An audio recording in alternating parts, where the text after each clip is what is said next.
A história do rei Joás, olha, é muito mais do que só um conto antigo. É, na verdade, uma lição e tanto sobre liderança, sobre como um grande projeto pode dar muito certo e muito errado. E, claro, sobre como o poder é algo totalmente imprevisível. A gente vai dar uma olhada no que dá para aprender com o sucesso, com o fracasso e com todas as consequências complicadas que vêm junto com eles. Vamos lá! Por que será que projetos que parecem incríveis, sabe, cheios de boas intenções, simplesmente não vão para frente? Todo mundo já passou por isso ou viu acontecer. A grande questão é, o que dá errado no meio do caminho? A história do rei Joás nos dá uma pista bem surpreendente. E olha que tudo começou de um jeito bem promissor. Então, vamos conhecer o nosso protagonista. Este é o rei Joás. Logo no comecinho do seu reinado, que durou 40 anos, ele tinha um objetivo super nobre, grandioso mesmo: restaurar o templo do Senhor, que era assim o coração espiritual da nação. Um projeto e tanto para um rei que estava começando. No papel, o plano inicial parecia perfeito, né? O objetivo era claríssimo: reformar o templo. O dinheiro viria de várias fontes diferentes. E quem seriam os responsáveis? Bom, foram delegados para as pessoas mais próximas do projeto, os sacerdotes. Parecia a fórmula do sucesso, certo? Mas, como a gente vai ver, a teoria nem sempre funciona na prática. Pois é, um plano bonito no papel não significa absolutamente nada se ele não for executado. E é exatamente aqui que a história dá uma virada bem frustrante. Apesar de todas as boas intenções, de todo o planejamento, o projeto simplesmente não andou. Ficou parado, completamente parado. E não foi por pouco tempo, não. 23 anos. Pensa nisso. Por mais de 2 décadas, não aconteceu nada. Absolutamente nada. O templo continuou lá, caindo aos pedaços, e o dinheiro que tinha sido arrecadado não estava sendo usado para a reforma. Uma falha de gestão, assim, gigantesca. Finalmente, depois de 23 longos anos, o rei Joás resolve intervir. Dá para sentir a frustração na pergunta que ele faz para os sacerdotes. Ele percebeu que só delegaram tinha sido o suficiente. Ele tinha, na verdade, aberto mão da responsabilidade dele. Estava na hora de tomar as rédeas da situação.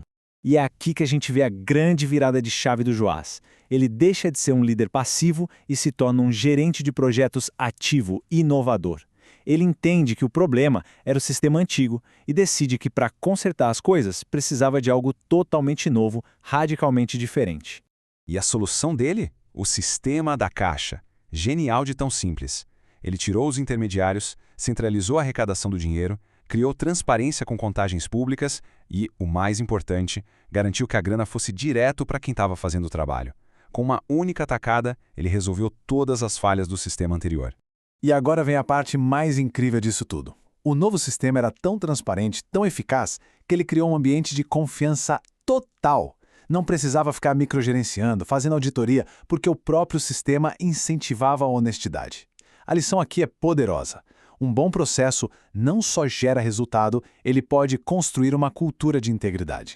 Com esse sistema novo funcionando a todo vapor, os resultados foram, uau, imediatos e dramáticos. O projeto que estava parado há 23 anos finalmente começou a andar e rápido. E olha só que interessante a disciplina com o dinheiro aqui. A grana foi toda direcionada para o que era essencial: mão de obra e material para a estrutura. Todos os itens de luxo, os ornamentos de ouro, de prata, tudo isso foi deixado para depois. A prioridade era uma só: consertar o prédio. Uma verdadeira aula de como manter o foco no que realmente importa em um projeto. E o resultado, no fim das contas, foi um sucesso absoluto. Contra todas as expectativas, depois de décadas de fracasso, a liderança inovadora e a estratégia focada do rei deram certo. O templo foi finalmente reparado. Missão cumprida. Mas sabe como é? O sucesso dentro de casa não protege de uma crise que vem de fora. E bem quando a celebração pelo grande feito estava começando, uma nova ameaça surge no horizonte. E ameaça jogar por água abaixo todo aquele trabalho duro. De repente, a prioridade muda completamente. Não é mais sobre construir, é sobre sobreviver. Uma ameaça militar iminente força Joás a tomar uma decisão desesperada. E aqui está a grande e trágica ironia da história. Os tesouros do templo, que antes eram gerenciados com tanto cuidado para a restauração, agora são usados como moeda de troca. O foco muda da reconstrução para tentar apaziguar um inimigo. É uma reviravolta de tirar o fôlego. E o preço para evitar a guerra foi astronômico. Joás entregou simplesmente tudo, não só os tesouros do templo que ele tinha trabalhado tanto para proteger e restaurar, mas também os do Palácio Real. Foi uma liquidação total da riqueza sagrada e secular do reino, tudo para comprar uma paz que talvez nem durasse tanto. Depois desse ato de desespero, a sorte do rei vira de uma forma impressionante. O sucesso do projeto do templo parece uma memória muito distante e o reinado dele entra na sua fase final e bem sombria.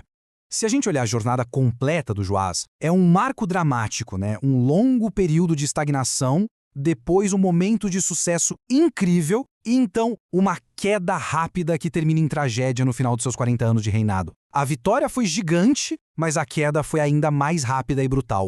E o fim dele não veio no campo de batalha, nem de velhice. Veio da forma mais amarga possível, pela traição.